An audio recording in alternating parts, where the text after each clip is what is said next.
ও যুবক ভাই, পর্দার মা বোনেরা, ও যুবক ভাই, আজ তুমি যৌবনের তাড়নায় পড়িয়া কত নামাজ নষ্ট করছো, কত সিনেমার শুটিং দেখেছো, বেগানা নারীদের কত নাচ গান তুমি দেখছো, বেগানা নারীদের সাথে তোমার কত সম্পর্ক।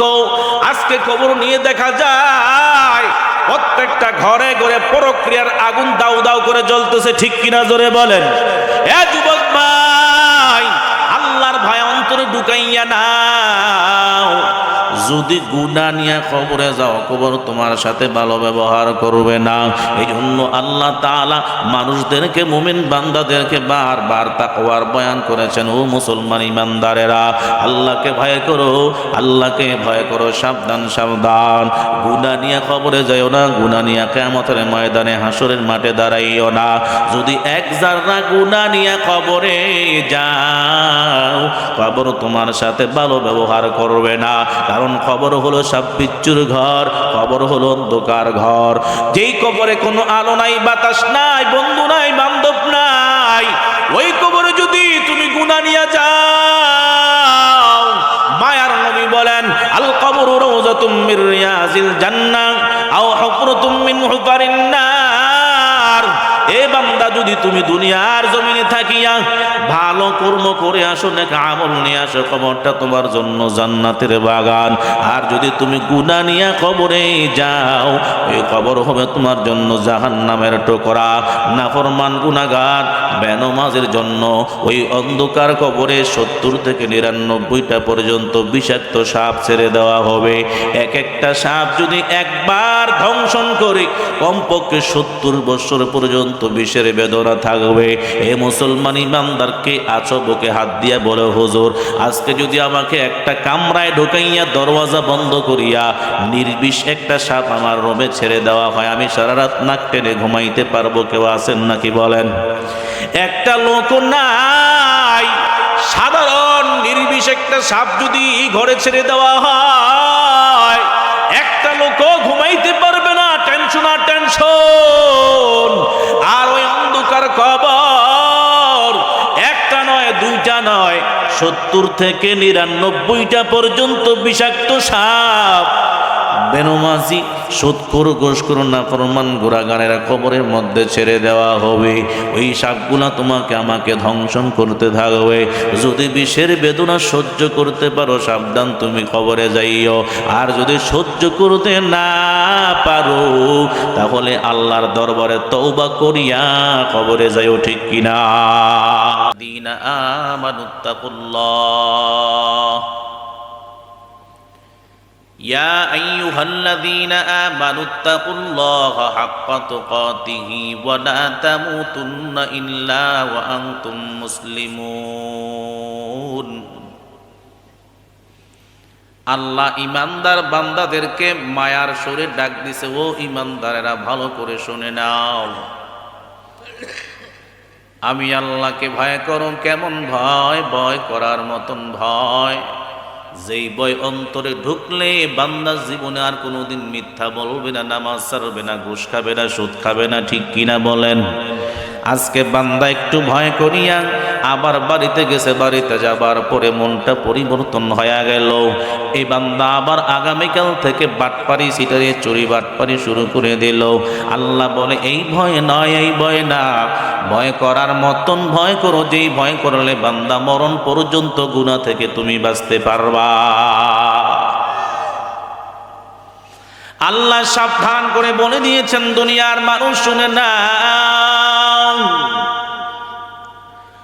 আমি আল্লাহকে কেমন ভয় করবা, কেমন ভয় করবা?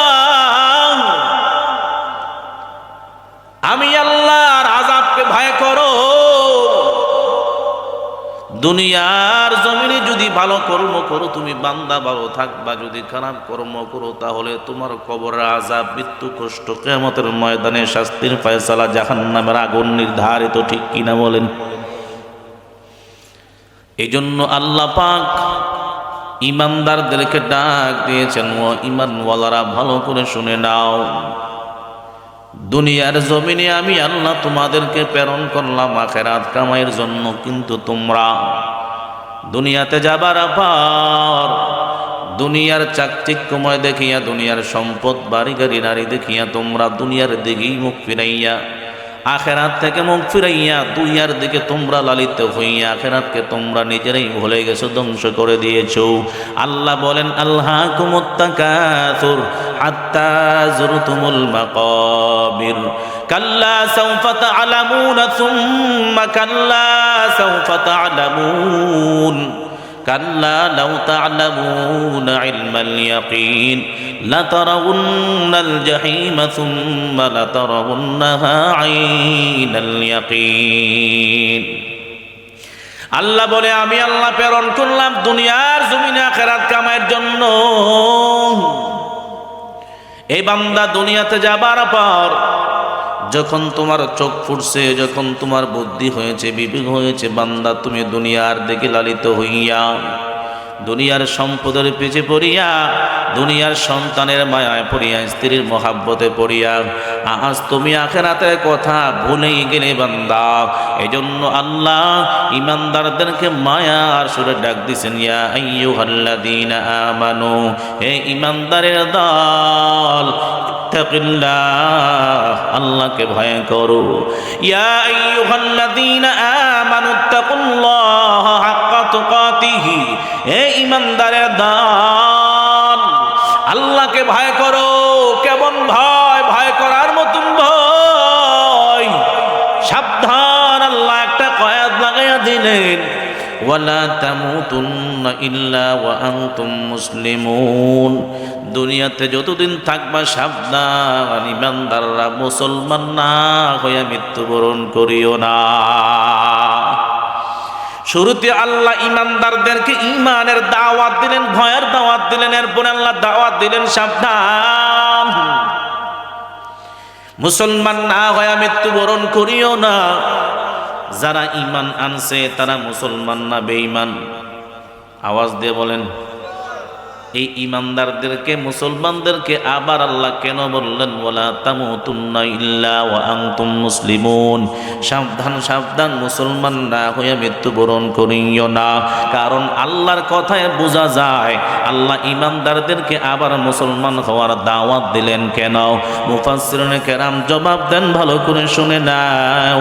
তুমি কাজেই নামেই মুসলমান, তুমি মুসলমানের ঘরে জন্ম নিয়েছো, জন্য তুমি জন্মসূত্র মুসলমান, কিন্তু মুসলমানের হক, মুসলমানের কাজ তোমার মাঝে নেই। জন্য আল্লাহ মুসলমানের দাওয়াত দিয়েছে, ঠিক কিনা বলেন? জন্ম নিয়েছি মুসলমানের ঘরে, আজকে অধিকাংশ ভাইদের মাথায় টুপি নাই, রসুলের সুন্নত নাই, ঠিক কিনা বলেন?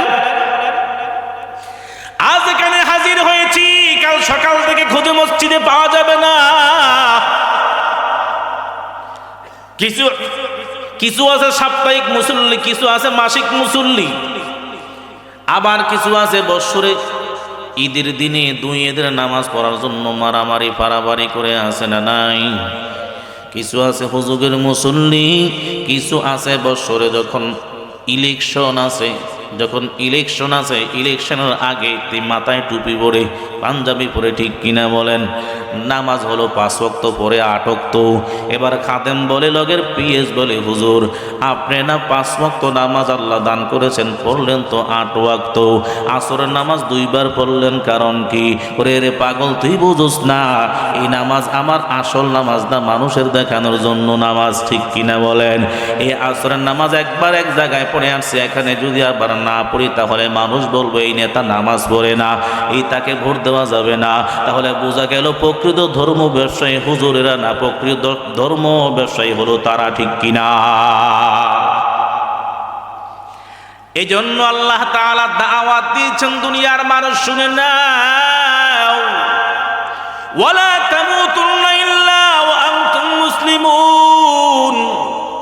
সাবধান, আমি আল্লাহ তোমাকে আর একবার সতর্ক করতে চাই, তুমি ঈমানদার ঠিক আছে, কারণ তুমি কালিমা পড়েছো, লা ইলাহা ইল্লাল্লাহ। যখন তুমি কালিমা পড়েছো, তুমি ঈমান আনয়ন করেছো, মুসলমান হয়েছো। যখন তুমি ঈমান আনয়ন করলা, ঈমান আনয়ন করার পরে তোমার জন্য গুরুত্বপূর্ণ ইবাদত হলো নামাজ। গুরুত্বপূর্ণ ইবাদত হলো জিকির, গুরুত্বপূর্ণ ইবাদত হলো কোরআন তেলাওয়াত, গুরুত্বপূর্ণ ইবাদত হলো রমজান মাসের রোজা, গুরুত্বপূর্ণ ইবাদত হলো আল্লাহ যদি সম্পদ দিয়ে থাকে যাকাত আদায় করা, আল্লাহ যদি আরেকটু সম্পদ দিয়ে থাকে আল্লাহর ঘর তাওয়াফ করা। ঠিক কিনা জোরে বলেন। এই বান্দা গুরুত্বপূর্ণ ইবাদত হলো মেয়ে সন্তানদেরকে পর্দায় রাখা, ছেলেকে পর্দায় রাখা, নিজে পর্দা করা। ঠিক কিনা জোরে বলেন। হালাল খাওয়া, হারাম থেকে বেঁচে থাকা। ও বান্দা, তোমার মাঝে এগুলার একটাও নাই। নামাজ নাই, রোজা নাই, হজ নাই, যাকাত নাই, পর্দা নাই, প্রিজিং থাকবেই তো। ঠিক কিনা বলেন। এ মুসলমান ইমানদার, এই জন্য আল্লাহ তাআলা বয়ান করেন, ইয়া আইয়ুহাল্লাযীনা আমানুত্তাকুল্লাহ, এই ইমানদারের দল, আল্লাহকে ভয় করো। কেমন ভয়?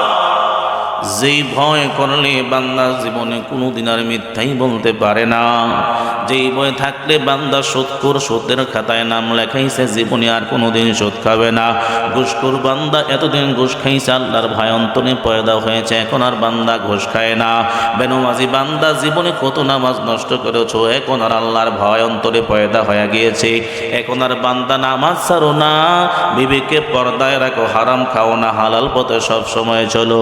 হিংসা অন্তরে নাই, বিদ্বেষ অন্তরে নাই, আরেকজনের প্রতি তোমার কোনো হিংসা বিদ্বেষ নাই। আল্লাহ বলে ভালো করে শুনে নাও, এই তাকওয়াবান বান্দাদের জন্য আমি আল্লাহ চিরস্থায়ী জান্নাতের ফয়সালা করে রাখছি। সুবহানাল্লাহ। আল্লাহ তাআলা এই তাকওয়ার বয়ান বারবার করেছেন কোরআনের বহু জায়গায়। আল্লাহ তাকওয়ার বয়ান করেছেন, দুনিয়ার মানুষ শুনে নাও। আল্লাহ কোরআনের আরেক জায়গায় বয়ান করেন, ইয়া আইয়ুহাল্লাযীনা আমানুত্তাকুল্লাহ ওয়া কুলু কাওলান সাদীদা ইউসলিহ লাকুম আ'মালাকুম ওয়া ইয়াগফির লাকুম যুনুবাকুম ومن يطع الله ورسوله فقد فاز فوزا عظيما।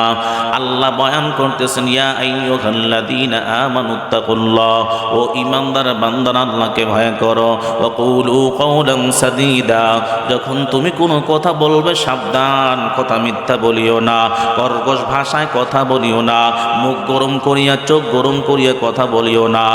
ওয়ালা তাকুলু লিমান ইউকতাল, আল্লাহ পাক রব্বুল আলামিন বলেন সাবধান, ইয়া আইয়ুহাল্লাযীনা আমানুত্তাকুল্লাহা ওয়া কুলু কাওলান সাদীদা, সত্য সদা সর্বদা সত্য কথা বলবা।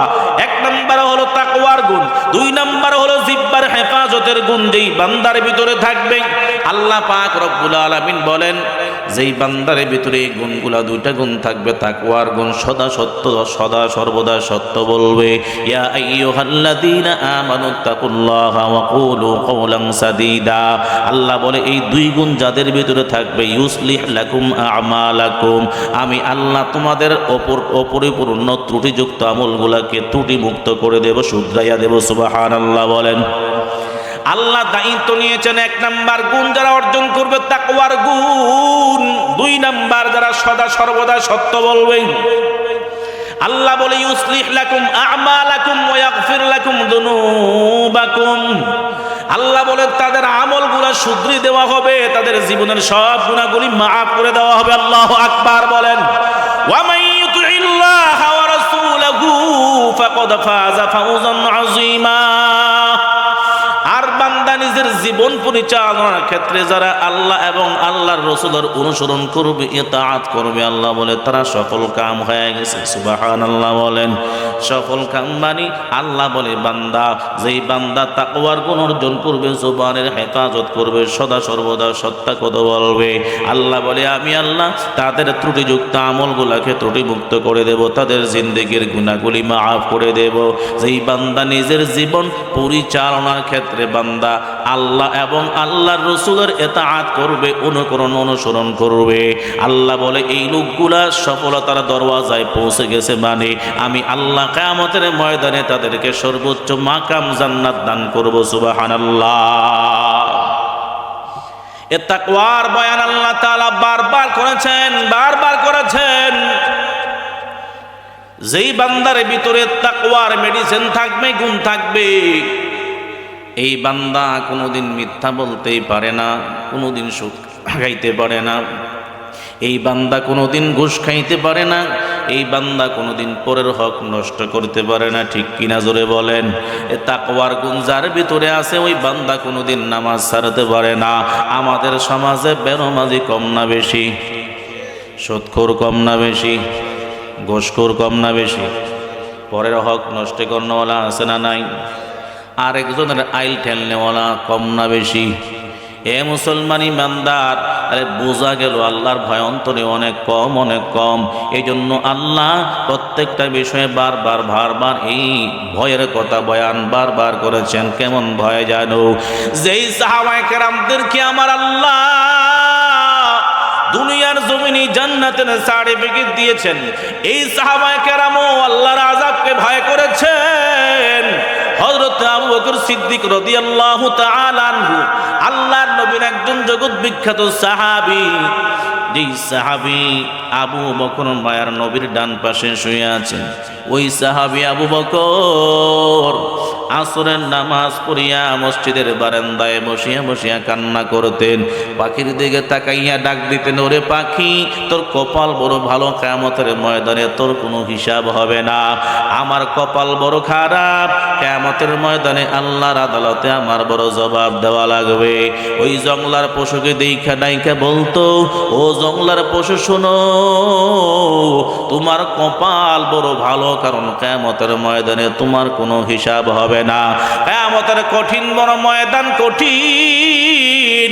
ওই কঠিন ময়দানে আমি আবু বকর আমার 60-70 বছর জিন্দেগির হিসাব দেওয়ার জন্য আল্লাহর আদালতে জবাব দেওয়া লাগবে। যদি আমি আবু বকর হিসাব দিয়া পার পেয়ে যাই, আমার কপাল বড় ভালো। আর যদি আমি আবু বকর আল্লাহর আদালতে ধরা খেয়ে যাই, আমার কপাল বড় খারাপ, জাহান্নাম ছাড়া উপায় নাই। ওই জাহান্নামের আগুন আমি সহ্য করতে পারবো না। এই জন্য বারবার চোখের পানি ঝরাইতেন আর কান্না করতেন।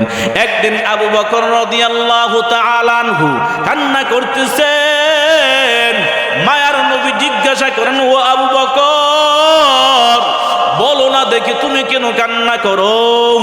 মায়ার নবীকে ডাক দিয়ে বলে, নবী আমার একটা ঘটনার কথা বড় মনে পড়ে গেছে। বলো কি ঘটনা বলো? ও পয়গম্বর, আমি তো কাপড়ের ব্যবসা করি। কিছুদিন পূর্বে একজন মহিলা আমার থেকে কিছু কাপড় ক্রয় করেছিল।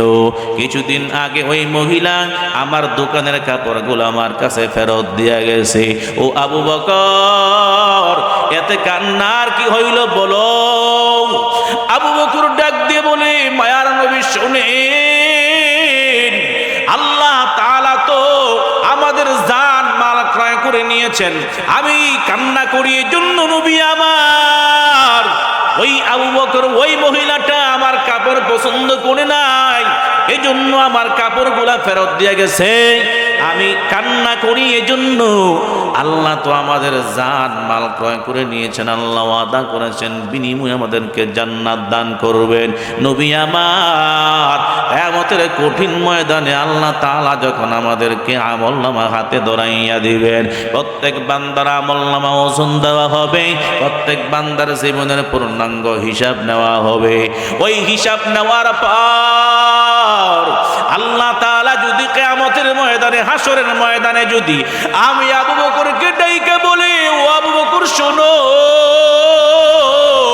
তুমি তোমার আমলনামা ফেরত নাও, তুমি তোমার জান ফেরত নাও, তুমি তোমার মাল ফেরত নিয়ে নাও। আমি আল্লাহ ওয়াদা করেছি তোমাকে জান্নাত দেব, আমি আল্লাহ জান্নাত নিয়ে নিলাম। ও পয়গম্বর, কিয়ামতের ময়দানে যদি আমার আল্লাহ আমি আবু বকরকে আমার মালগুলো ফেরত দিয়া, আমার আমলগুলা যদি ফেরত দিয়া, আমার মালিক যদি আমার থেকে জান্নাত ছিনাইয়া নিয়ে যায়, ও পয়গম্বর বলেন না দেখি কিয়ামতের ময়দানে আমি আল্লাহর আদালতে দাঁড়াইয়া জবাব দেওয়া লাগবে, জাহান্নাম ছাড়া কোনো উপায় থাকবে না। এ দুনিয়ার মানুষ ভালো করে শুনে নাও, দুনিয়ার জমিনে তো আল্লাহ হযরত আবু বকরকে জান্নাতের সার্টিফিকেট দিয়েছেন। আমার মায়ার নবীর সাথে সদা সর্বদা জীবন কাটিয়েছেন। আমার রহমতের নবীর ডান পাশে শুয়া আবু বকর, ওই আবু বকর যদি আল্লাহর আযাবকে ভয় করিয়া, জাহান্নামের আগুনকে ভয় করিয়া দুনিয়ার জমিনে জমিনে কান্নায় বুক বাসায়, তোমার আমার গুনাহের কোনো অভাব নাই। কয়দিন কান্না করেছিল ভাই, ও যুবক ভাই পনতাদের মা বোনেরা, কত নামাজ নষ্ট করলাম, কত মিথ্যা বললাম, কত পরের হক নষ্ট করলাম, কত মানুষের সাথে কত ঝগড়া করলাম, গালাগালিজ করলাম। আজ ব্যবসায় কত 2 নাম্বার জিনিস ঢুকাইয়া দিলাম। ব্যবসাও তো আমার আপনার হালাল না, হারাম ব্যবসা দিয়া জিন্দগি পরিচালনা করলাম। মানুষ থেকে চড়া দামে চড়া মূল্যে জিনিসগুলা বিক্রি করলাম। কিয়ামতের ময়দানে আল্লাহর আদালতে জবাব দেওয়া লাগবে কিনা বলেন? এ জীবন সুদে কাটাইলাম। আপনাদের এলাকায় সুদখোর আসেনি? এখানেও আছে। এ মুসলমান ইমানদার, ও সুদখোরের দল, যেই বান্দা সুদের ভয়াবহতা জানার পরেও সুদের খাতায় নাম লেখায় রাখলো, আমার আল্লাহ বলেন, যারা সুদের ভয়াবহতা গুনাহ জানার পরেও যারা সুদের খাতায় নাম লেখায় রাখলো, তারা কেমন যেন না, তারা যেন আল্লাহর নবীর সাথে যুদ্ধ ঘোষণা করলো না। আউযুবিল্লাহ বলেন। এই আল্লাহর নবীর সাথে যুদ্ধ করে কেউ কি পারছে? পারবে নাকি বলেন? এই নবীর উম্মত যারা সুদের খাতায় নাম লেখাইয়া রাখছো, হাত দুটি আগায়া দাও, পা দুটি আগায়া দাও। প্রয়োজনে তোমার পায়া ধরে বলে যাই, যারা ঘুষ খাও প্রয়োজনে তোমার পায়া ধরে বলে যাই। অন্য মানুষের যারা হক নষ্ট করো, প্রয়োজনে তোমার পা দুটি আগাইয়া দাও। ও যুবক ভাই, পর্দার মা বোনেরা, ও যুবক ভাই, আজ তুমি যৌবনের তরুণায় পড়িয়া কত নামাজ নষ্ট করছো, কত সিনেমার শুটিং দেখেছো, বেগানা নারীদের কত নাচ গান তুমি দেখছো, বেগানা নারীদের সাথে তোমার কত সম্পর্ক। আজকে খবর নিয়ে দেখা যায় প্রত্যেকটা ঘরে ঘরে পরক্রিয়ার আগুন দাউ দাউ করে জ্বলতেছে। ঠিক কিনা জোরে বলেন? এ যুবক ভাই, আল্লাহর ভয় অন্তরে ঢুকাইয়া নাও। যদি গুনাহ নিয়ে কবরে যাও, কবর তোমার সাথে ভালো ব্যবহার করবে না। এই জন্য আল্লাহ তাআলা মানুষদেরকে, মুমিন বান্দাদেরকে বারবার তাকওয়ার বয়ান করেছেন। ও মুসলমান ইমানদারেরা, আল্লাহকে ভয় করো, আল্লাহকে ভয় করো, সাবধান সাবধান। গুনাহ নিয়ে কবরে যাইও না, গুনাহ নিয়ে কিয়ামতের ময়দানে হাসরের মাঠে দাঁড়াইও না। যদি এক জাররা গুনাহ নিয়ে কবরে যাও, কবর তোমার সাথে ভালো ব্যবহার করবে না। কারণ কবর হলো সাপ বিচ্ছুর ঘর, কবর হলো অন্ধকার ঘর। যেই কবরে কোনো আলো নাই, বাতাস নাই, বন্ধু নাই, বান্ধব নাই, ওই কবরে যদি তুমি গুনাহ নিয়ে যাও, মায়ার নবী বলেন, আল কবরু রাউযাতুম মির রিয়াজিল জান্নাহ আও হুফরাতুম মিন হুফারিন নার। এ বান্দা, যদি তুমি দুনিয়ার জমিনে থাকিয়া ভালো কর্ম করে আসো, নেক আমল নিয়ে আসো, কবরটা তোমার জন্য জান্নাতের বাগান। আর যদি তুমি গুনাহ নিয়ে কবরে যাও, এই কবর হবে তোমার জন্য জাহান্নামের টুকরা। নাফরমান গুনাহগার বেনামাজের জন্য ওই অন্ধকার কবরে 70 থেকে 99টা পর্যন্ত বিষাক্ত সাপ ছেড়ে দেওয়া হবে। এক একটা সাপ যদি একবার ধ্বংসন করে, কমপক্ষে 70 বছর পর্যন্ত বিষের বেদনা থাকবে। এ মুসলমান ইমানদারকে আছো বুকে হাত দিয়া বলে, হুজুর, আজকে যদি আমাকে একটা কামরায় ঢুকাইয়া দরওয়াজা বন্ধ করিয়া নির্বিষ একটা সাপ আমার রুমে ছেড়ে দেওয়া হয়, আমি সারা রাত নাক টেনে ঘুমাইতে পারবো? কেউ আছেন নাকি বলেন? একটা লোক নাই, সাধারণ নির্বিষ একটা সাপ যদি ঘরে ছেড়ে দেওয়া হয়, একটা লোকও ঘুমাইতে পারবে না। টেনশন আর টেনশন। আর ওই অন্ধকার কবর একটা নয়, দুইটা নয়, 70 থেকে 99টা পর্যন্ত বিষাক্ত সাপ বেনমাজি, সুদখোর, ঘুষখোর, নাফরমান গুনাহগারেরা কবরের মধ্যে ছেড়ে দেওয়া হবে। ওই সাপগুলা তোমাকে আমাকে ধ্বংসন করতে থাকবে। যদি বিষের বেদনা সহ্য করতে পারো, সাবধান, তুমি কবরে যাইও। আর যদি সহ্য করতে না পারো, তাহলে আল্লাহর দরবারে তওবা করিয়া কবরে যাইও। ঠিক কিনা? এই জন্য আমার আল্লাহ পাক রব্বুল আলামিন বারবার তাকওয়ার বয়ান করেছেন। এই তাকওয়া এমন একটা জিনিস, এমন একটা মেডিসিন, যদি বান্দার অন্তরে তাকওয়ার গুণ অর্জন হয়ে যায়, যদি এই মেডিসিনটা বান্দার অন্তরে জোগাড় করতে পারে, বান্দা ভালো করে শুনু, তোমার সম্পদ পাহারা দেওয়ার জন্য কোনো আর্মি, বিডিআর, র্যাব, পুলিশ লাগবে না। অন্তরে যদি মালিকের ভয়, আযাবের ভয় থাকে, কোনো বান্দা কোনো দিন চুরি করতে পারে না, ঠিক কিনা? এরে মুসলমান ইমানদারের জন্য আমাদের ভিতরে তাকওয়ার গুণ নাই, আল্লাহর ভয় অন্তরের ভিতরে নাই। আজ দেখো মানুষ মৃত্যুবরণ করে হঠাৎ অ্যাক্সিডেন্ট হইয়া পানিতে পড়িয়া স্ট্রোক করিয়া কত মানুষ মরে যায়, চোখের সামনে দিয়া লাশ নেওয়া হয়। আগের দিন, আজ থেকে 15-20 বছর আগে মানুষ ইন্তেকাল করছে, মানুষ যখন এই আওয়াজটা কানে পৌঁছতো মানুষ হতভম্ব হইয়া যাইত। আজ মানুষ ইন্তেকাল করলে, মৃত্যুবরণ করলে রাস পাশে নিয়ে মানুষ সিগারেট খায়, আছে না নাই? এ মুসলমান ইমানদার, পাশে জানাজার লাশের জানাজা হইতেছে, নামাজ পড়ানো হইতেছে, পাশে ডেস্ক লাগাইয়া গান বাজনা করে, আছে না নাই? তাহলে বোঝা গেল মরণের ভয় অন্তরে নাই, আল্লাহর ভয় অন্তরে নাই রে ভাই। ওই সাহাবায়ে কেরাম কেমন কান্না করেছেন, পয়গম্বররা পর্যন্ত কান্না করেছেন, আল্লাহর ভয়ে পাহাড়ের পাথর পর্যন্ত কান্না করেন। এ মুসলমান ইমানদার, পয়গম্বর মূসা আলাইহিস সালাম আল্লাহ তাআলার সাথে তুর পাহাড়ে দাঁড়াইয়া কথা বলতেন। পয়গম্বর মূসা নবী একদিন আল্লাহর সাথে কথা বলার জন্য তুর পাহাড়ে উঠতেছেন, এমন সময় গুনগুন গুনগুন শব্দে কান্নার আওয়াজ। কান লাগাইয়া শুনতে পাইলেন কোনো মানুষের কান্নার আওয়াজ না, ভালো করে তাকাইয়া দেখলেন একটা পাথরের খণ্ড থেকে কান্নার আওয়াজ ভেসে আসছে। আল্লাহু আকবার! পাথর থেকে কান্নার আওয়াজ। ওই পাথরের সাথে মূসা নবী কথা বলেন, ও আল্লাহ, এই পাথর কান্না করতেছে। পাথর মালিকের সাথে সম্পর্ক লাগাইয়া ডাক দেয়, ও আল্লাহ, আমার জবানটা একটু খুলিয়া দেন, পয়গম্বর মূসা নবীর সাথে আমি একটু কথা বলবো। আল্লাহ তাআলা পাথরের জবান খুলে দিলেন। সাথে সাথে পাথর মূসা পয়গম্বরের সাথে কথা বলতেছেন, ও পয়গম্বর মূসা নবী, আপনার সাথে আমার একটু কথা আছে। বলে, কি কথা?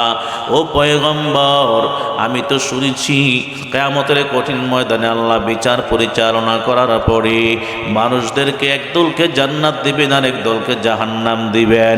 ওই জাহান্নাম মানুষ যাওয়ার পর মানুষের দ্বারা জাহান্নামের পেট ভরবে না। যখন আল্লাহ তাআলার কাছে জাহান্নাম কান্না করে বলবে, হাল মিন মাজিদ, ও আল্লাহ, আপনার নাফরমান বান্দা দ্বারা আমার পেট ভরে নাই, ও আল্লাহ, আর কি কোনো নাফরমান বান্দা আছে? আল্লাহ বলবে, আর তো নাই। ও আল্লাহ, তাড়াতাড়ি আমার পেট ভরান। আল্লাহ বলবেন, ওই কিয়ামতের ওই সময় কঠিন ময়দানে আল্লাহ তাআলা যত পাথর আছে ওই পাথরগুলোকে জাহান্নামের মধ্যে নিক্ষেপ করিয়া জাহান্নামের পেট ভরাবে, তারপরেও জাহান্নামের পেট ভরবে না। এ মুসলমান ইমানদার, ভালো করে শুনবেন, আল্লাহ তাআলার জাহান্নাম কত বড় হবে। এত কোটি কোটি জাহান্নামীকে জাহান্নামে দেওয়ার পরেও জাহান্নামের পেট ভরবে না। এরপরেও আল্লাহর দরবারে আরজি পেশ করবেন, ও আল্লাহ, আর কি জাহান্নামী আছে নাকি? বলেন। আল্লাহ বলবেন, আর নাই।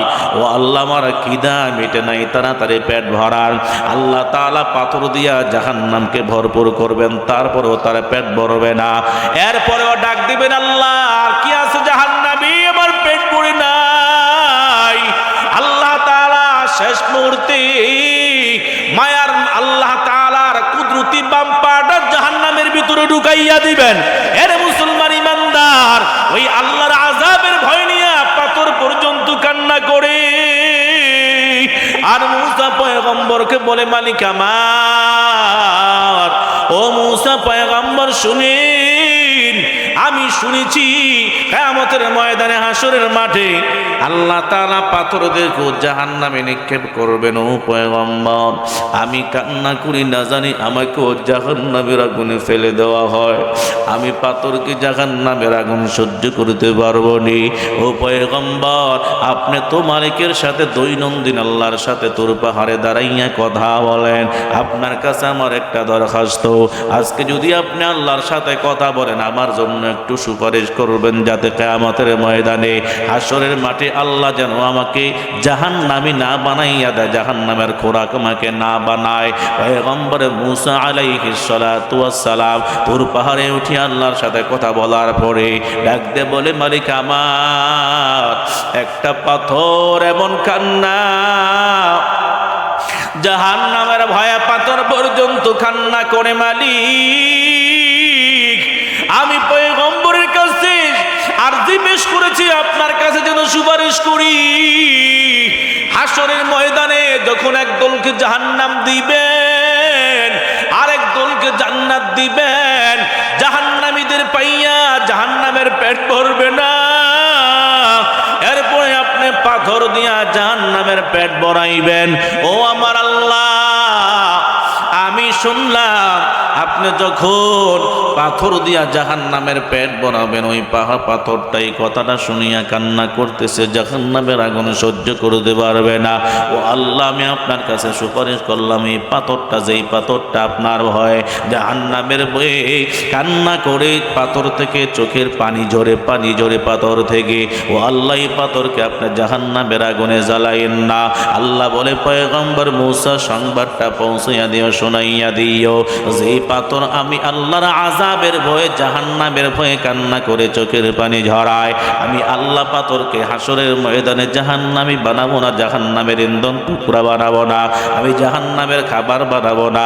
শুধু তাই নয়, আমার যেই সমস্ত বান্দারা গোলামের দল আমি আল্লাহর কবরের আযাবকে ভয় করিয়া জাহান্নামের আগুনকে ভয় করিয়া খাটি দিলে তওবা করবে, আমি আল্লাহর কাছে আত্মসমর্পণ করবে, আমি আল্লাহ ওয়াদা করলাম বান্দার চোখের মনে কোটা থেকে চোখের পানিটা বের হতে দেরি, আমি আল্লাহ ওই বান্দার জীবনের সব গুনাহ মাফ করতে দেরি করব না। সুবহানাল্লাহ। আল্লাহ আল্লাহ কে মুবারক নাম হয়, আল্লাহ আল্লাহ আশিকু কা কাম হয়, আল্লাহ আল্লাহ এই যে শিরিন ইস্তুনাম শির শকর মে গুনাদ জানম তমাম, ইয়া ইলাহি তু মেরা মাবুদ হয়, ইয়া ইলাহি তু মেরা মাশুক হয়। এ যুবক ভাই, পনদাদের মা বোনেরা, একটা পাথর যদি জাহান্নামের আগুনকে ভয় করিয়া কান্না করতে পারে, যেই পাথরটা কিয়ামতের ময়দানে আল্লাহর আদালতে দাঁড়ানো লাগবে না, হিসাব দেওয়া লাগবে না, জিন্দেগির হিসাব আল্লাহর দরবারে দিতে হবে না, ওই পাথর যদি জাহান্নামের আগুনের ভয়ে কান্না করে, তাহলে বলুন তো দেখি আমাদের কান্না করার প্রয়োজন আছে না নাই? আল্লাহ পাক রব্বুল আলামিন যত হাজার প্রাণী দুনিয়ার জমিনে দিয়েছেন, সমস্ত প্রাণীদের মধ্য থেকে আশরাফুল মাখলুকাত, সৃষ্টির সেরা জীব কারা বলেন? মানুষ। জোরে বলেন। এই মানুষ আমার আল্লাহ বড় আদর করে মায়া করে বানাইছেন। এই মানুষগুলা যখন গুনাহ করে আমার আল্লাহ বড় রাগান্বিত হইয়া যায়, ফেরেশতারা পর্যন্ত রাগান্বিত হইয়া লানত শুরু করিয়া দেয়। এ নবীর উম্মতের দল, এই জন্য দুনিয়ায় থাকিয়া যারা যত ভালো কর্ম করবে তত ভালো কবরে থাকবে, যে দুনিয়ার জমিনে যত অপকর্ম করবে, যত গুনাহ করবে, তত শাস্তি কবরে ভোগ করবে। ঠিক কিনা? এই জন্য আল্লাহ তাআলা দুনিয়ার মানুষদেরকে, ইমানদারদেরকে, বেঈমানদেরকে আল্লাহ বলেন নাই, বারবার ইমানদারদেরকে তাকওয়ার বয়ান করেছেন। ইয়া আইয়ুহাল্লাযীনা আমানুত্তাকুল্লাহা ওয়াল তানজুর নাফসুম মা কদ্দামাত লিগাদ ওয়াত্তাকুল্লাহ ইন্নাল্লাহা খাবীরুম বিমা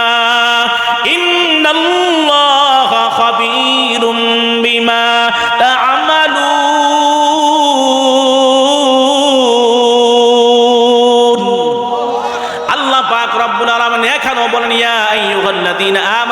ইত্তাকুল্লাহ, এ ইমানদারের দল সাবধান, আল্লাহকে ভয় করো।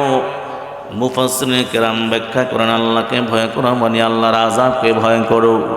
দুনিয়ার জমিনে যে যত কর্ম করবা, ভালো করলে ভালো ফল পাইবা, খারাপ করলে খারাপের ফল ভোগ করা লাগবে কিনা বলেন। এই জন্য আল্লাহ তাআলা বারবার তাকওয়ার বয়ান করেছেন। গুনাহ ছাড়তে হলে তাকওয়া অন্তরে পয়দা করা লাগবে। আল্লাহর এক বান্দা দেখেন না তাকওয়া কেমন জিনিস, যেই বান্দা তাকওয়া অন্তরের ভিতরে থাকবে, বান্দার দ্বারা সগীরা গুনাহ হওয়া পর্যন্ত সম্ভব না, ঠিক কিনা জোরে বলেন। আল্লাহর এক বান্দা পশ্চিম দিকে একটু বসছে, কিবলার দিকে মুখ ঘুরিয়ে বসছে, হঠাৎ থুতুটা পশ্চিম দিকে নিক্ষেপ করছে। নিক্ষেপ করার পর এই বান্দার অন্তরের ভিতরে একটা ভয় ঢুকিয়া গেছে, তাড়াতাড়ি আবার এই থুতুটা মুছতেছে কাপড় দিয়া। আল্লাহর আরেক বান্দা জিজ্ঞাসা করে, ব্যাপার কি, থুতু ফালাইলা আবার কাপড় দিয়ে মুছতেছো কেন বলো? এই আল্লাহর বান্দা চোখের পানি ছেড়ে বলে, ও ভাই শুনে নাও, আমি যেই দিকে থুতু ফালাইছি সেটা হলো আমার আল্লাহর কাবা ঘর। আল্লাহু আকবার বলেন। আমার মালিকের কাবা ঘর। হঠাৎ আমার অজান্তে কাবা ঘরের দিকে থুতু চলে আসছে। আমার যখন অন্তরে অনুশোচনা আসছে যে আমি কোন দিকে থুতু ফালাইলাম, কোন দিকে আমি থুতু ফালাইলাম, আমি যেই দিকে থুতু ফালাইলাম সেই দিকে তো আমার মালিকের কাবা ঘর। কিয়ামতের ময়দানে যদি আমার আল্লাহ জিজ্ঞাসা করে বসে, ও গোলাম শুনে নাও, তুমি যেই দিকে থুতু নিক্ষেপ করেছো এই দিকটা তো ছিল আমি আল্লাহর কাবা ঘর বাইতুল্লাহ, কেন তুমি এদিকে থুতু নিক্ষেপ করলা? যদি কিয়ামতের ময়দানে আল্লাহ ধরে বসে, এই জন্য আমার ভিতরে একটা ভয় চলে আসছে, আমি সাথে সাথে থুতু মুছে ফেলেছি। এ নবীর উম্মতের দল, আজকে আমরা পশ্চিম দিকে পা ফালাইয়া বসি, পশ্চিম দিকে কিবলার দিকে প্রস্রাব করতে বসি, আসে না নাই? আর জোরে বলেন, পশ্চিম দিকে কোন দিক? মুসলমানের কাবা, ঠিক কিনা জোরে বলেন।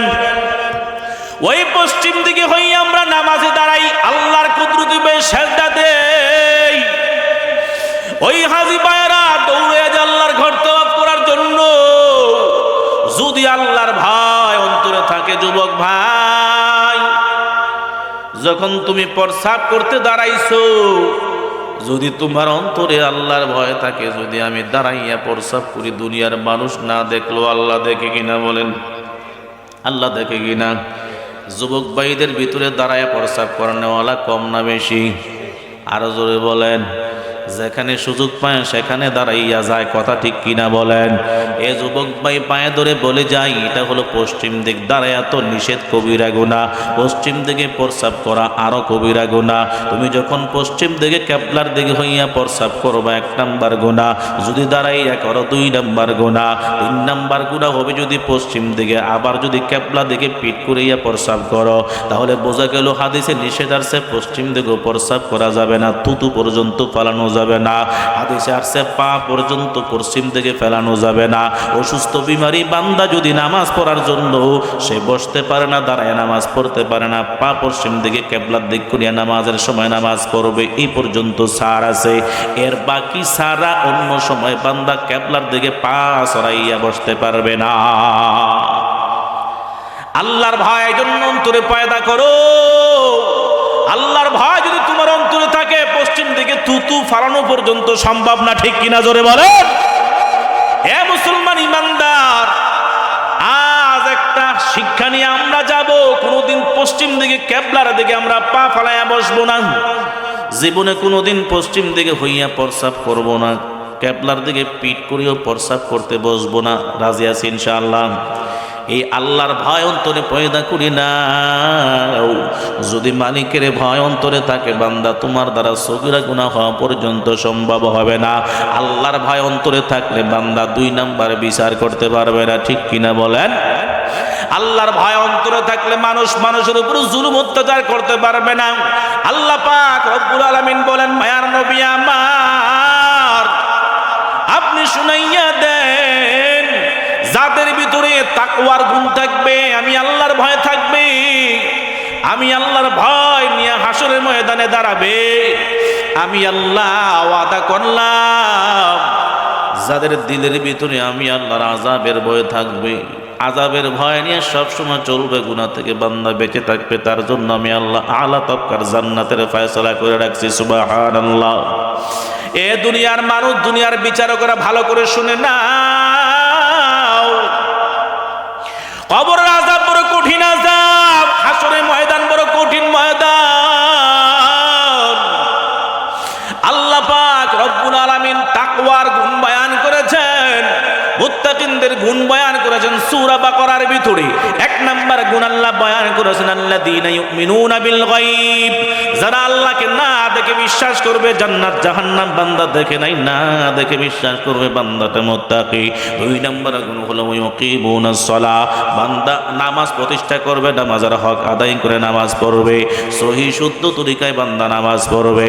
তিন নাম্বার গুণ হলো ওয়া বিম্মা রাযাকনাহুম ইউনফিকুন, আল্লাহর দেওয়া রিজিক থেকে বান্দা আল্লাহর রাস্তায় দান করবে। চার নাম্বার গুণ হলো আল্লাহ তাআলা মায়ার নবীর উপরে যে কালাম নাজিল করেছেন তা বিশ্বাস করবে। মায়ার নবীর পূর্বে যত কিতাব আল্লাহ আসমানে কিতাব নাজিল করেছেন সবগুলাকে বিশ্বাস করবে। যত নবী রাসূল আল্লাহ দুনিয়াতে প্রেরণ করেছেন সবাইকে বিশ্বাস করবে। পাঁচ নাম্বার গুণ ওয়া বিল আখিরাতি হুম ইউকিনুন, বান্দা দুনিয়াতে যা করবা, চুরি করো, বাটপারি করো, মিথ্যা বলো, সুদ খাও, ঘুষ খাও, কিয়ামতের ময়দানে আল্লাহর দরবারে হাসরের মাঠে জবাব দেওয়া লাগবে কিনা বলেন? লাগবে নি? সবাই বলে না, মনে হয় না।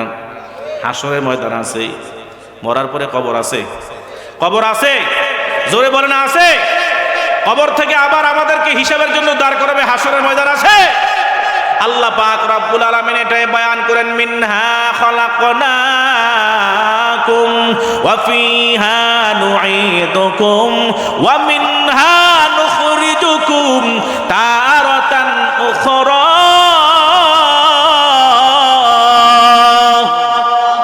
আল্লাহ তাআলা বলেন, দুনিয়ার মানুষ শুনো, আমি আল্লাহ তোমাকে মাটি থেকে বানাই না, মাটি থেকে বানাইয়া দুনিয়ার জমিনে তোমাকে আমি আল্লাহ ছেড়ে দিলাম 60 বছর, 70 বছর, 80 বছরের জিন্দগি দিয়া।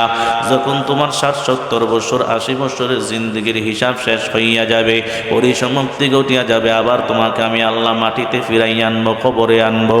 এই বান্দা যখন কিয়ামতের সন্নিকট আসবে, সময় হইয়া যাবে, ইসরাফিল যখন সিংহায় ফুৎকার দেবে, আমি আল্লাহ তোমাকে মাটি থেকে আবার উঠাইয়া তোমার 60-70 বছর, 80 বছরের জিন্দগির পুঙ্খানু হিসাব আদায় করব। এই বিশ্বাস সবার ভিতর আছে। আল্লাহ পাক রব্বুল আলামিন এটাই বলতেছেন, ওয়া বিল আখিরাতি হুম ইউকিনুন, যেই বান্দা আখিরাতকে বিশ্বাস করবে, এই বান্দা কোনোদিন গুনাহ করতে পারে না। বান্দা যেখানেই যাবে সর্বদা আল্লাহর ভয়। এ মুসলমান ইমানদার, এজন্য আল্লাহ পাক রব্বুল আলামিন বলেন, দুনিয়ার মানুষ শুনে না, দুনিয়ার মানুষ তোমার জিন্দেগির হিসাব নেওয়ার জন্য আমি আল্লাহ বিচারালয় কায়েম করব, আমি আল্লাহ হাসরের মাঠ কায়েম করব। বান্দা তোমার জিন্দেগির হিসাব দেওয়ার জন্য হাসরের ময়দানে কমপক্ষে 50,000 বছর দাঁড়ায়া থাকা লাগবে। কয় হাজার বলেন? আরো জোরে বলেন। সবার মুখস্থ আসেনি? হিসাব দেওয়ার জন্য, জিন্দেগির হিসাব দেওয়ার জন্য কত হাজার বছর দাঁড়ায়া থাকা লাগবে বলেন? 50,000 বছর। আমার মায়ের নবী একদিন আয়েশা সিদ্দিকা রাদিয়াল্লাহু তাআলা আনহার কাছে বয়ান করতেছেন হাসরের ময়দানের ভয়াবহ অবস্থা। ও আয়েশা শুনে নাও, হাসরের ময়দানটা বড় ভয়ঙ্কর হবে। বলে কেমন ভয়ঙ্কর? ওই হাসরের ময়দানটা মাটিটা হবে তামার জমিন, আর মানুষের সোয়া হাত মাথার উপরে সূর্যটা চলে আসবে। দুনিয়ার জমিন থেকে 9,30,00,000 মাইল সূর্যটা দূরত্ব। ওই দূর থেকে যখন শুধুমাত্র একটা মুখ দিয়া, তাও আবার চতুর্পার্শ্বে বরফ দিয়া বেষ্টনী করা, ওই 9,30,00,000 মাইল দূর থেকে যখন সূর্যটা জমিনের মধ্যে তাপ লাগাইয়া দেয়, জমিনটা ফাটিয়া চৌচির হয়ে যায়, ঠিক কিনা জোরে বলেন। চৈত্র মাস যখন আসে, মানুষ চাষি ভাইয়েরা কৃষি ভাইয়েরা যখন কাজ করতে জমিনে যায়, রোদের তাপ সহ্য করতে পারে না, চামড়া পর্যন্ত ফাটিয়া যায়। এই নবীর উম্মতের দল আমার মায়ার নবী হাসরের ময়দানের কথা আয়েশার কাছে বয়ান করে না, আয়েশা শোনো, কিয়ামতের ময়দান বড় ভয়ঙ্কর ময়দান। ওই কঠিন দিনে কেমন মুসিবত হবে গুনাহগারের জন্য শুনে না। জমিনটা হবে তামার জমিন, আর মানুষের সোহাত মাথার উপরে সূর্য চলে আসবে। আল্লাহ পাক রব্বুল আলামিন সূর্যটাকে অর্ডার করবে, ও সূর্য তুমি তো দুনিয়ার জমিনে একটা মুখ দিয়া তাপ দিতা, আমি আল্লাহ তোমাকে 12টা মুখ দিয়েছিলাম, আমি নিষেধ করেছিলাম 11টা মুখ বন্ধ রাখার জন্য, আমি আল্লাহ বন্ধ করে দিয়েছি। আজকে আমি আল্লাহ তোমাকে অর্ডার করলাম, তোমার 12টা মুখ দিয়া তুমি তাপ দিতে থাকো। ওই তামার জমিনকে আমার আল্লাহ অর্ডার করবেন, তামার জমিন ভালো করে শুনে নাও, তোমাকে আমি আল্লাহ তামার জমিন বানাইয়া দিলাম, সূর্যের তাপে তুমি গরম হইয়া যাও। ওই কিয়ামতের ময়দানে যখন সূর্যটা উপরের দিকে তাপ দিতে থাকবে, তামার জমিনটা গরম হবে। নাফরমান গুনাহগার বান্দার মাথার বাটিগুলা সূর্যের তাপে টাস টাস টাস টাস করিয়া ফাটিয়া যাবে, মাথার মগজগুলা বাতের মারের মতন টকবক টকবক করিয়া গলিয়া গলিয়া পড়বে। ওই কঠিন ময়দান এত কঠিন হবে শুনে নাও, নাফরমানের জিহ্বা বাহির হয়ে যাবে, নাভি পর্যন্ত ঝুলিয়া যাবে। ও আয়েশা শুনে নাও, সেই দিন কেউ কাউকে চিনবে না, মা সন্তানকে চিনবে না, সন্তান মাকে চিনবে না, ছেলে বাবাকে চিনবে না, বাবা ছেলেকে পরিচয় দিবে না, কোনো বন্ধু বান্ধব কেউ কারো পরিচয় থাকবে না। প্রত্যেকটা মানুষ ইয়া নাফসি বলিয়া বলিয়া কান্না করবে, দিশাহারা হয়ে যাবে। শুধু মানুষেরা না, নবীরা পর্যন্ত ইয়া নাফসি বলিয়া বলিয়া দিশাহারা হয়ে যাবে। ওই কঠিন ময়দানে মানুষগুলা দাঁড়ায়া থাকবে হিসাব দেওয়ার জন্য, কমপক্ষে 50,000 বছর, কয় হাজার বছর। এই আয়েশা শুনে না, ওই হাসরের ময়দানে ভয়ঙ্কর অবস্থা হবে। ওই কঠিন ময়দানে মানুষগুলো দাঁড়াবে উলঙ্গ অবস্থায়। আয়েশা রাদিয়াল্লাহু তাআলা আনহা এই কথাটা শুনিয়া আশ্চর্যান্বিত হয়ে গেলেন, নবী আমার, আমরাও কি উলঙ্গ অবস্থায় দাঁড়াবো? আমার নবী বললেন, হ্যাঁ হ্যাঁ, প্রত্যেকটা মানুষ উলঙ্গ অবস্থায় দাঁড়াবে, কারো পরিধানে কোনো কাপড় থাকবে না। হযরত আয়েশা রাদিয়াল্লাহু তাআলা আনহা জবাব দিলেন, মায়ার নবী আমার শুনেন, সেই দিন যদি আমরা উলঙ্গ অবস্থায় দাঁড়াই, আমাদের অবস্থাটা কেমন হবে, আমাদের কি লজ্জা হবে না? আমার নবী বয়ান করে শোনো আয়েশা, ওই দিনটা কত ভয়ঙ্কর হবে, কেউ কারো লজ্জাস্থানের দিকে তাকানোর কোনো সুযোগই পাবে না। দুনিয়ার জমিনে একজন আসামিকে যদি কাঠগড়ায় দাঁড় করানো হয়, তার রায় পেশ করার জন্য ওই আসামিটা তার ডান দিকে মা বাবা আত্মীয় স্বজন বন্ধু বান্ধব বসা থাকে, বান্দা সেদিকে তাকায় না। ওই আসামি কাঠগড়ায় দাঁড়াইয়া শুধু জজ সাহেবের চেহারার দিকে তাকাইয়া থাকে, না জানি আজকে আমার ফাঁসির রায় হয়ে যায়, না জানি আমার যাবজ্জীবন হইয়া যায়। ওই বান্দে এই ভয়ে কেউ কারোর দিকে তাকায় না, আসামি তার মা বাবার চেহারার দিকেও তাকানোর সুযোগ পায় না। আমার নবী বলে, আয়েশা শোনো, দুনিয়ার আদালত যদি এত ভয়ঙ্কর হয়, দুনিয়ার জেলখানা যদি এত ভয়ঙ্কর হয়, ওই কিয়ামতের আদালত কত ভয়ঙ্কর হবে জানো? আমার আল্লাহ বিচার কার্য পরিচালনার জন্য যখন সিংহাসনে বসবেন, আল্লাহ তাআলা সমস্ত নাফরমানদেরকে ডেকে ডেকে বলবে, আমার আল্লাহ লিমানিল মুলকুল ইয়াউম, ও দুনিয়ার বড় বড় বড় মাস্তানেরা, যারা দুনিয়ার জমিন পাইয়া সম্পদ পাইয়া ক্ষমতা পাইয়া বড় মাস্তানি করেছো, দুনিয়ার মানুষের উপরে জুলুম অত্যাচার করেছো, নিরহ মানুষের উপরে তুমি শক্তি দেখাইছো, কত উলামায়ে কেরামদেরকে জেলখানায় বন্দী করিয়া কষ্ট দিছো, চোখের পানি জড়াইছো, আজকের দিনের রাজত্বকার আল্লাহ যখন দমক দিয়ে বলবেন, লিমানিল মুলকুল ইয়াউম, আজকের দিনের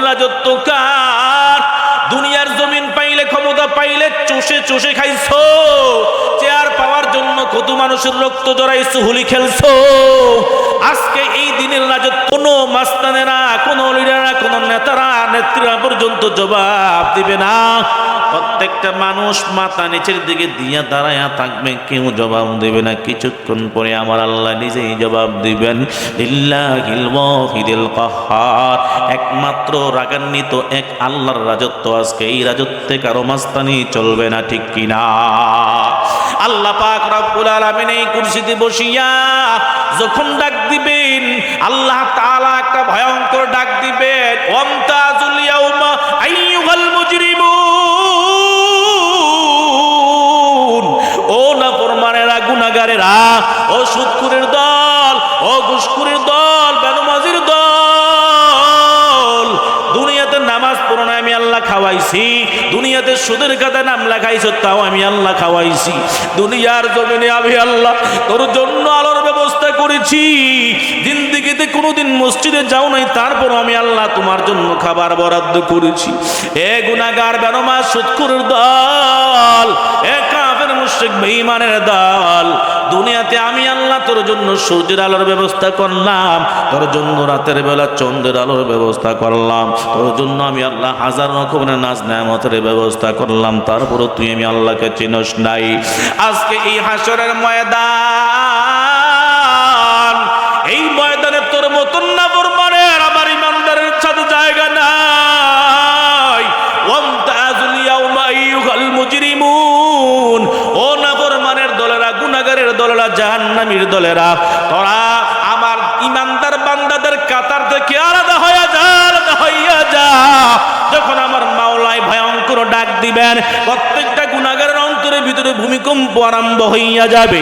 এ মুসলমান ইমানদার যুবক ভাইয়েরা, পর্দার মা বোনেরা, যেই বান্দা ঈমান নিয়ে, আমল নিয়ে, নেক আমল নিয়ে, নামাজ নিয়ে, আল্লাহর ভয় অন্তর নিয়ে হাসরের ময়দানে দাঁড়াবে, আমার আল্লাহ বলেন, ফাআম্মা মান সাকুলাত মাওয়াজিনুহু ফাহুয়া ফি ঈশাতির রাদিয়া ওয়া আম্মা মান খাফফাত মাওয়াজিনুহু ফাউম্মুহু হাওিয়া ওয়া মা আদরাকা মা হিয়া ওয়া মা আদরাকা মা হিয়া নারুন হামিয়া। আল্লাহ পাক রব্বুল আলামিন বলেন, দুনিয়ার জমিনে যারা গুনাহ করে হাসরের ময়দানে আসবে, আমি আল্লাহ তাদের হালত একরকম হবে। যারা নেক আমল নিয়ে হাসরের ময়দানে আসবে, বিচারে দিবসে দাঁড়াইবে, বান্দা তার আমল নামা আমি আল্লাহ ডান হাতে ধরাইয়া দেব। যেই বান্দার ডান হাতে আমল নামা পাবে, বান্দাটা এত খুশি হবে, এত আনন্দিত হবে, তার চেহারায় আনন্দ ফুটে আসবে। একটা দৌড় দেবে খোঁজার জন্য, মা কোথায়, বাবা কোথায়, আত্মীয় স্বজন আমার কোথায়, দেখো আমার আমল নামা, দেখো আমি 5 ডিভিশনে পাস করেছি, আমি জান্নাতের মেহমান হয়েছি। আমার আল্লাহ আমাকে জাহান্নাম থেকে মুক্তি দিয়েছেন, আমার আল্লাহ আমাকে অফুরন্ত নেয়ামতের জান্নাত দান করেছেন। এই বান্দার চেহারার মধ্যে এত আনন্দ, এত আনন্দ। আল্লাহ পাক রব্বুল আলামিন বলেন, এর বিপরীত যারা হবে, যারা গুনাহ নিয়ে হাসরের ময়দানে আসবি, ওই গুনাহগার নাফরমানদের বাম হাতে তার আমলনামা ধরাইয়া দেওয়া হবে। আল্লাহ অর্ডার করবে, ইকরা কিতাবাকা কাফা বিনাফসিকাল ইয়াউমা আলাইকা হাসিবা। আল্লাহ অর্ডার করবেন, ও নাফরমান গুনাহগার, তোর আমলনামা তুই পড়ে দেখ, তোর কিতাব তুই পড়ে দেখ। এই নাফরমানের বাম হাতে আমলনামা ধরিয়া দেওয়া হবে। স্বাভাবিকভাবে না, আল্লাহ অর্ডার করবেন, ও ফেরেশতার দল, এই গুনাহগার নাফরমানের বুকটা চিরিয়া, এই বুক দিয়া, এই সিনাটা দিয়া, তার বাম হাতটা এখান দিক দিয়া পেছন দিকে বাহির করিয়া দাও। এই বুকটা চেতন করিয়া বাম হাতটা ঢুকাইয়া তার আমলনামা, হাতটা পেছন দিকে বাহির করিয়া তার আমলনামা ধরিয়ে দেওয়া হবে। ওই নাফরমান গুনাহগার বান্দা আল্লাহর কাছে দরখাস্ত করবে, ও আল্লাহ, এমন একটা কিতাব দিলে যেই কিতাবে আমার জিন্দেগির কোনো একটা গুনাহ ছাড় দেওয়া হয় নাই। ও আল্লাহ, আমলনামা তো বাম হাতে দিলেন, বুকটা সেদন করিয়া বাম হাতটা পেছন দিক দিয়া বাহিন করিয়া দিলেন। আমার আমলনামা আমার হাতে পেছন দিক দিয়া ধরাইয়া দিলেন। ও আল্লাহ, এই আমলনামা আমি কিভাবে পড়ব? আমার চেহারার সামনে আমার আমলনামা পিছে। আল্লাহ তাআলা ফেরেশতাদেরকে অর্ডার করবেন, ও ফেরেশতার দল, এই নাফরমানের চেহারাটা গাট্টা মটকাইয়া পেছনের দিকে ফিরাইয়া দাও। ওই ফেরেশতারা নাফরমান গুনাহগার বান্দার চেহারাটা বাম দিকে, চেহারাটা পেছনের দিকে ঘাটটা মটকাইয়া ফিরাইয়া দিবে। এ যুবক ভাই, পর্দার আড়ালের মা বোনেরা, ওই কিয়ামতের ভয়ঙ্কর অবস্থাটা কত কঠিন হবে, হাসরের ময়দানের ভয়ঙ্কর অবস্থাটা কত কঠিন হবে, একটু চিন্তা করিয়া দেখো। ও বেনমাজি ভাইয়ারা, ও সুদখোর ভাইয়ারা, ও ঘুষখোর ভাইয়ারা, যারা গুনার খাতায় নিজের নাম লেখায়া রাখছো, তওবা করার সুযোগ তোমারও হয় না। কিয়ামতের ময়দান, হাসরের ময়দানে কিভাবে তুমি তোমার আমলনামা পড়বা? আল্লাহর আদালতে কি জবাব দিবা? কিয়ামতের ময়দান বড় ভয়ঙ্কর ময়দান, হাসরের মাঠ বড় ভয়ঙ্কর মাঠ রে ভাই। দুনিয়ার জমিনে সময় থাকতে তওবা করে যাইও, আল্লাহর ভয় অন্তরে জোগাইয়া নাও, আল্লাহর ভয় অন্তরে জোগাইয়া 5 ওয়াক্ত নামাজগুলা সময় মতো আদায় করে নাও। যারা সুদের খাতায় নাম লিখিয়া রাখছো, ভালো করে চিন্তা করিয়া আজ থেকে ওয়াদা করে যাও আর কোনোদিন সুদ খাবো না। যারা মিথ্যা কথা বারবার বলো, হাতে পায়ে ধরে বলে যাই, এই পায়ে হাত দিয়া বলে গেলাম জিন্দগিতে আর কোনোদিন মিথ্যা বলবো না, ওয়াদা করিয়া বাড়িতে যাইবা। যারা নেক আমল নিয়ে যাইতে পারবে, আমার মায়ার নবী বলেন দুনিয়ার সেই হাসরের ময়দানটা বড় ভয়ঙ্কর ময়দান হবে। আয়েশা রাদিয়াল্লাহু তাআলা আনহাকে যখন এই হাসরের ময়দানের কথা বয়ান করতেছেন, আমার নবী বলে, আয়েশা রে শুনে নাও, কি উপায় হবে, কি বিচার হবে, জান্নাত হবে না জাহান্নাম হবে। ভয়ঙ্কর অবস্থায় মানুষ পিপাসার তাড়নায় তার কলিজা ফাটিয়া যাবে। প্রত্যেকটা মানুষ পানি পানি করিয়া যখন কান্না করবে, ওই রৌদ্রের তাপ, সূর্যের তাপ যখন প্রখর হইয়া যাবে, সেই দিন আল্লাহর আরশ আযমের ছায়া ছাড়া কোনো ছায়া সেই দিন থাকবে না। আমার মায়ার নবী বলেন, যারা ভয় অন্তরে নিয়া, আল্লাহর ভয় অন্তরে নিয়া দুনিয়ার জমিনে পবিত্র অবস্থায় চলিয়া ভালো ভালোভাবে কাজ করে নেকের আমল করিয়া যাবে, আল্লাহ বলে সেই কঠিন হাসরের ময়দানে আমি আল্লাহ 7 শ্রেণীর লোকদেরকে আমার আরশ আযমের নিচে ছায়া দান করব। সুবহানাল্লাহ। 7 শ্রেণীর লোকদেরকে আমার আল্লাহ ওই আরশ আযমের নিচে ছায়া দান করবেন। কঠিন ময়দানে যাদের ভিতরে আল্লাহর ভয় অন্তরে থাকবে। এ মুসলমান ইমানদার, ওই 7 শ্রেণীর ভাগ্যবান লোক কারা? আমার মায়ার নবী বয়ান করে শুনে নাও। 1 নম্বর হলো ইমামুন আদিলুন, এক ন্যায়পরায়ণ বাদশা। যেই বাদশা আল্লাহর ভয় নিয়ে দুনিয়ার জমিনে বিচার কার্য পরিচালনা করেছে। এ নবীর উম্মত, একজন রাজত্ব পাওয়ার পর, সমাজের একজন নায়ক হওয়ার পর, একজন মেম্বার, চেয়ারম্যান, মন্ত্রী হওয়ার পরে যে বান্দাটা আল্লাহর ভয় নিয়ে জীবন পরিচালনা করেছে, সংসদ পরিচালনা করেছে, সমাজ পরিচালনা করেছে, রাষ্ট্র পরিচালনা করেছে আল্লাহর ভয় নিয়ে, তাকওয়া নিয়ে, ওই ভয়ওয়ালা বান্দাকে আমার আল্লাহ কিয়ামতের ময়দানে, হাসরের ময়দানে আরশ আযমের নিচে ছায়া দান করবেন। আল্লাহু আকবার বলেন। আজকে আমাদের সমাজে ন্যায় বিচার আসেনি? ন্যায় বিচার নাই। তাকওয়া কেমন ফুল দেখো, তাকওয়া কেমন ফুল দেখো। হযরত ওমর রাষ্ট্র পরিচালনা করেছেন। অর্ধ পৃথিবীর বাদশা যিনি ছিলেন, ওই অর্ধ পৃথিবীর বাদশা আল্লাহর ভয় অন্তর নিয়ে বিচার কার্য পরিচালনা করতেন, রাষ্ট্র পরিচালনা করতেন, এমন ভাবে রাষ্ট্র চালাইতেন তিনার ভয়, তিনার সমাজে, তিনার রাষ্ট্রে বাঘ আর বকরি একে ঘাটে পানি খাইতো, কেউ কারো দিকে তাকানোর সুযোগ পাইত না। আল্লাহু আকবার বলেন। এমন নেই বিচারক বাদশা ছিলেন, এমন ভয় আল্লাহর অন্তরের মধ্যে ছিল। তিনি বলেন, এই অর্ধ পৃথিবীর শাসক আমি ওমর, যদি আমার শাসন আমলে একটা কুকুর না খেয়ে মৃত্যুবরণ করে, না খেয়ে মৃত্যুবরণ করে, কিয়ামতের ময়দানে আল্লাহর আদালতে আমি জবাব দিতে হবে। কিয়ামতের ময়দানে আমি আমার মালিকের দরবারে কি হিসাব দেব, কি জবাব দেব? আমার আল্লাহ যদি ধরে বসে, ওমর শোনো শোনো, তোমার রাষ্ট্র খলিফাকালে তুমি যখন রাষ্ট্র চালাইতা, ওই সময় তোমার রাষ্ট্রে একটা কুকুর না খেয়ে মৃত্যুবরণ করেছে, তুমি আমার কাছে জবাব দাও। তোমার বাইতুল মালে কি খাদ্য ছিল না?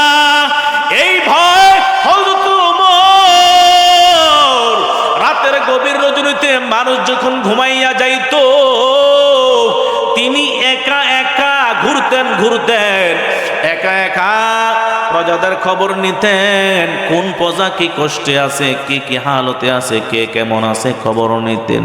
যদি উমরের মতন একজন খলিফা আমরা পাইতাম, তাদের আমাদের দেশ সোনার দেশে পরিণত হইয়া যাইত, ঠিক কিনা? ওই হযরত ওমর একদিন রাতের গভীর রজনীতে বের হয়ে গেছে প্রজাদের খবর নেওয়ার জন্য। যখন তিনি বের হয়ে গেলেন, হাঁটতেছেন, একটা ঘরের পেছন দিক দিয়ে রওনা। হঠাৎ ওই ঘরের ভিতরে কথার আওয়াজ, কান লাগাইয়া শুনতেছেন। কি বলতেছে? মা আর মেয়ে কথা বলতেছে। মা মেয়েটাকে বলে, মেয়ে আমার, আগামী দিন তো গরুর দুধ দহন করবা, এই দুধের মধ্যে একটু পানি মিশাইয়া নিও। মেয়েটা মাকে জবাব দেয়, কেমন মেয়ে? আল্লাহওয়ালা মেয়ে, আল্লাহর ভয় অন্তরে আছে রে ভাই। ওই মেয়েটা মাকে জবাব দেয়, মা আমার শুনে নাও, যদি আমি দুধের মধ্যে পানি মিশাই, আমরা এমন একজন রাষ্ট্রে, এমন একটা রাষ্ট্রে বসবাস করি, যেই রাষ্ট্রের খলিফা হলো হযরত ওমর। যদি হযরত ওমর জানতে পারে, আমাদের কল্লা ফালাইয়া দিবে গো মা। মাটা মেয়েকে ডাক দিয়ে বলে, মেয়ে আমার শুনে নাও, হযরত ওমর তো এখানে এসে বসে রয় নাই, ওমর তো আমাদেরকে দেখবে না, তুমি পানি দুধে মিশাইলে।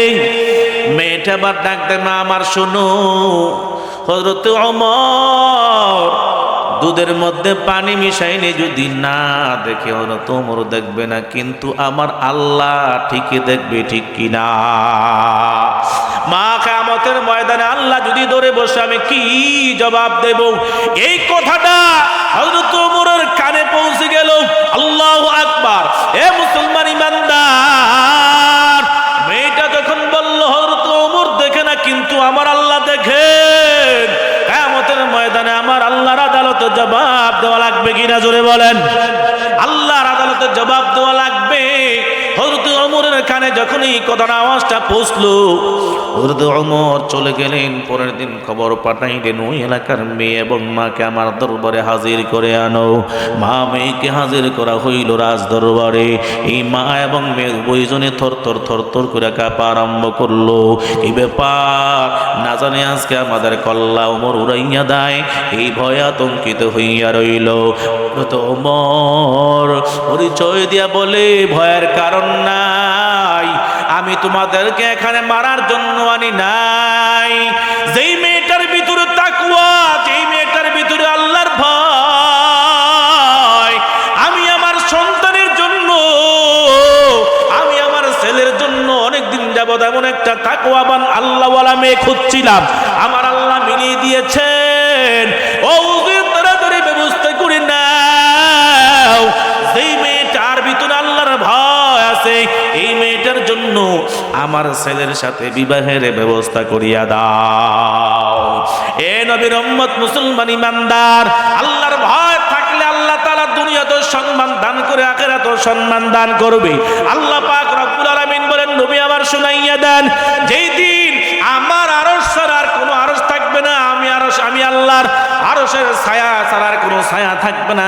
হাসরের ময়দান বড় কঠিন ময়দানে আমি আল্লাহ সেই দিন 7 শ্রেণীর লোকদেরকে আমি আল্লাহর আরশ আজিমের নিচে ছায়া দান করব। এক নাম্বার হলো ইমামুন আদিলুন, যেই বান্দা ন্যায়পরায়ণ বাদশা বিচার করছেন, ন্যায় বিচার সৎ বিচার যেই বান্দা করেছে, ঘুষ খাইয়া যেই বান্দা বিচার করে নাই, ন্যায়কে অন্যায় বানাই নাই, অন্যায়কে যেই বান্দা ন্যায় বানাই নাই, ওই বান্দার জন্য আল্লাহর কিয়ামতের ময়দানে আল্লাহর আরশ আজিমের নিচে আল্লাহ ছায়া দান করবে। সুবহানাল্লাহ। আজকে আমাদের সমাজে ন্যায় বিচার আসেনি? আছে? ঘুষ খাইয়া অন্যায়কে ন্যায় বানাইয়া দেয়, ঠিক কিনা বলেন? ঘুষ ছাড়া আজকে বিচারে চলে না, বিচারের দরবারে যায় না। ডান হাতেও খায়, বাম হাতেও খায়, বাদী থেকেও খায়, বিবাদী থেকেও খায়, ঠিক কিনা বলেন? যদি কিছু না পায়, একটা সিগারেট বিড়ি হইল খায়, ঠিক কিনা? এ মুসলমান ইমানদার, এই সমাজের ভিতরে যারা বিচার কার্য পরিচালনা করে ঘুষ খাইয়া, আল্লাহ বলে কিয়ামতের কিয়ামতের ময়দানে আমি আল্লাহ তো বিচার করব। তোরা বললাম আমি আল্লাহ ওজন দিব, ওয়া নাযুল মাওয়াজিনাল কিসত লিয়াউমিল কিয়ামা। আমি আল্লাহ তোরা বললাম ওজন দেওয়ার জন্য আমি আল্লাহ ইনসাফের পাল্লা কায়েম করব। ও ঘুষখোরের দল, যারা ঘুষ খাইয়া বিচার করেছো, যখন আমি আল্লাহ মিজানের পাল্লায় তোর আমলনামা ওজন দিব, সেই দিন ধরা হবি। এই জন্য মায়ারা নবী বলেন, এক নাম্বার বান্দা যে ন্যায় পরায়ণ বিচার ন্যায় বিচারে করেছে, ওই বান্দাটা আমার আল্লাহর আদালতে আমার আল্লাহর সাজমে ছায়া পাইবে। দুই নাম্বার হলো ওই যুবক যে যৌবনকালে আল্লাহর ইবাদতে সময় কাটায়। ভালো করে খেয়াল করবেন ও যুবক ভাইয়েরা, যৌবনকালে তোমার ইবাদতের এত দাম, এত পাওয়ার। মায়ার নবী বলেন, ও উম্মত আমার শুনে নাও, যৌবনকালে যেই সময় শক্তি আছে ইবাদত করার, ওই সময় যদি বান্দা যুবক সন্তান যদি একটা সেজদা জমিনের মধ্যে লাগাইয়া দেয়, একটা সেজদার পাওয়ার কত তুমি জানো? দুনিয়ার পাল্লা, দুনিয়ার জমিনটা এক পাল্লায় রাখলে, আর যুবকদের একটা সেজদার এক পাল্লা রাখলে, আমার নবী বলেন শুনে নাও, ওই যৌবন কালে যুবকের সেজদার পাল্লাটা বড় ভারী হয়ে যাবে। এ নবীর উম্মত যুবক ভাইয়ার আমার শুনেন, এই যৌবন কালে যারা ইবাদত বندگی করবে, আল্লাহ তাআলা আল্লাহর আরশ আযমিনে ছায়া দান করবে। তিন নাম্বার ওই ব্যক্তি যাহার দিল সব সময় মসজিদের দিকে লটকাইয়া থাকে, কখন মুয়াজ্জিন আল্লাহু আকবার বলে আযান দেবে আমি মসজিদে যাব, 5 ওয়াক্ত নামাজ জামাতের সাথে আদায় করব, এমন বান্দাদেরকে আল্লাহ তাআলা আরশ আযমিনে ছায়া দান করবেন। তিন নাম্বার ওই দুই ব্যক্তি, ওই দুই বন্ধু যে একে অপরকে আল্লাহর জন্য ভালোবাসে। তুমি নামাজি, আমিও নামাজি, তুমি নামাজ পড়ো বিধায় আমি তোমাকে ভালোবাসি, তুমি আমার নবীর সুন্নত মানো বিধায় তোমাকে আমি ভালোবাসি।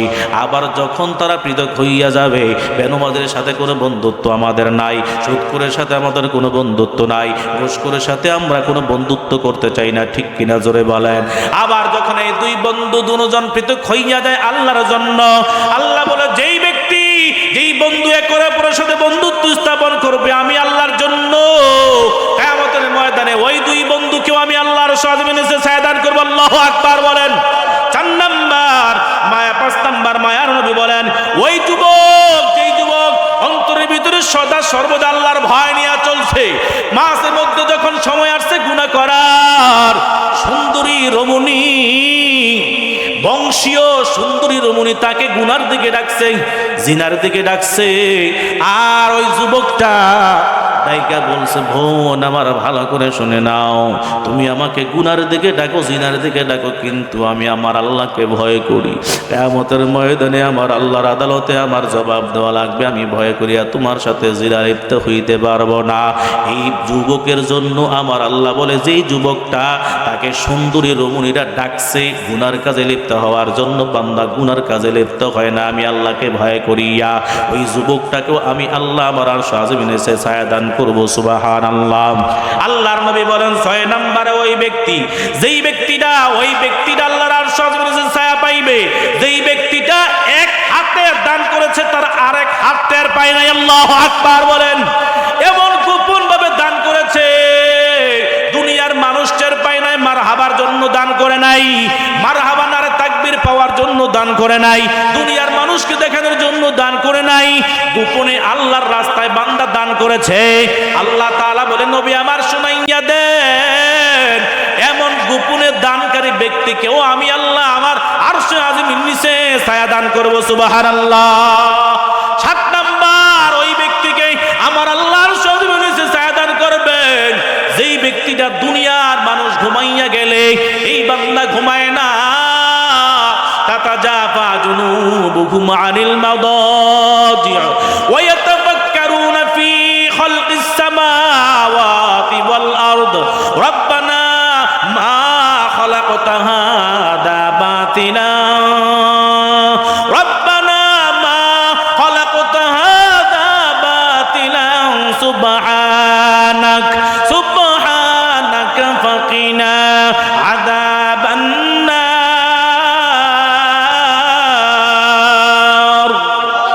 আল্লাহ পাক রব্বুল আলামিন বলেন, ওই বান্দাটা দুনিয়ার মানুষ ঘুমাইয়া গেলে বান্দা ঘুমায় নাই, এই বান্দা ডান কাত হয় বাম কাত হয়, কখন জানি রবের দরবারে দাঁড়াবে, একটু কান্না করবে, চোখের পানি জড়াবে। এই বান্দা 2 রাকাত তাহাজ্জুদ 4 রাকাত তাহাজ্জুদ নামাজ পড়িয়া আল্লাহর বান্দা চোখের পানি জড়াইয়া জিকিরে মশগুল হইয়া যায়। আর জাহান্নামের আগুনের কথা চিন্তা করিয়া, জাহান্নামের শাস্তির কথা চিন্তা করিয়া বান্দার চোখ দিয়া গড়াইয়া গড়াইয়া গড়াইয়া গড়াইয়া কান্না চোখের পানি পড়ে। এই বান্দার তওবাটায় খুশি হইয়া আমার আল্লাহ বলে তার জিন্দেগির গুনাহগুলি আমি আল্লাহ মাফ করে দিলাম। এই বান্দা শুনো শুনো, এই বান্দা রাতের গভীর রজনীতে আমি আল্লাহর দরবারে দাঁড়াইয়া কান্না করবা, চোখের পানি জড়াবা, জিকিরে মশগুল হইবা, আমি আল্লাহ হাসরের কঠিন মুসিবতের দিনে কঠিন ময়দানে আমি আল্লাহ ওই বান্দাটাকে আরশ আজিমের নিচে ছায়া দান করব। এজন্য আমরা সদা সর্বদাই আল্লাহর কাছে তওবা করব। আল্লাহ বলেন লা তাকনাতু মির রাহমাতিল্লাহ ইন্নাল্লাহা ইয়াগফিরুদ যুনুবা জামিআ ইন্নাহু হুয়াল গফুরুর রহিম। আল্লাহ বলে বান্দা গুনাহ করেছো, অপরাধ করেছো, এ বান্দা টেনশন করে না, দিশাহারা হইও না। যদি তুমি আমি আল্লাহর কাছে আত্মসমর্পণ করিয়া খাঁটি দিলে তওবা করতে পারো, আমি আল্লাহ তোমার তওবা কবুল করে তোমাকে জান্নাতের মেহমান বানাইয়া দেব। সুবহানাল্লাহ। এই জন্য হাতে পায়ে ধরে বলে যাই আমার শেষ কথা, এই গুনাহের কাজ করবো না, নেকের কাজ ধরবো, গুনাহের কাজ ছাড়বো, খাঁটি দিলে আল্লাহর কাছে তওবা করব। আজ থেকে ওয়াদা করি 1 ওয়াক্ত নামাজও আমরা ছাড়বো না। কোনোদিন সুদের খাতা যারা নাম লেখাইছে আর কোনোদিন সুদ খাবো না। যারা ঘোষের খাতায় নাম লেখাইয়েছে জাহান্নামের ভয় করিয়া ঘোষ সরিয়া দেব। যারা মা বাবার সাথে খারাপ আচরণ করি রে ভাই, আজ থেকে তওবা করি, মা বাবার পায়ে ধরে মাপ চাইয়া নেব।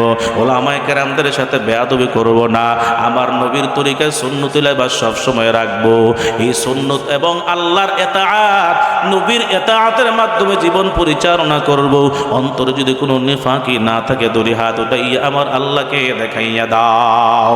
নারে তাকবীর, নারে তাকবীর। আয় আল্লাহ হাতগুলা কবুল করে নাও। যুবক ভাইয়ারও হাত তুলেছেন, বৃদ্ধ বাবাজিরও হাত তুলেছেন।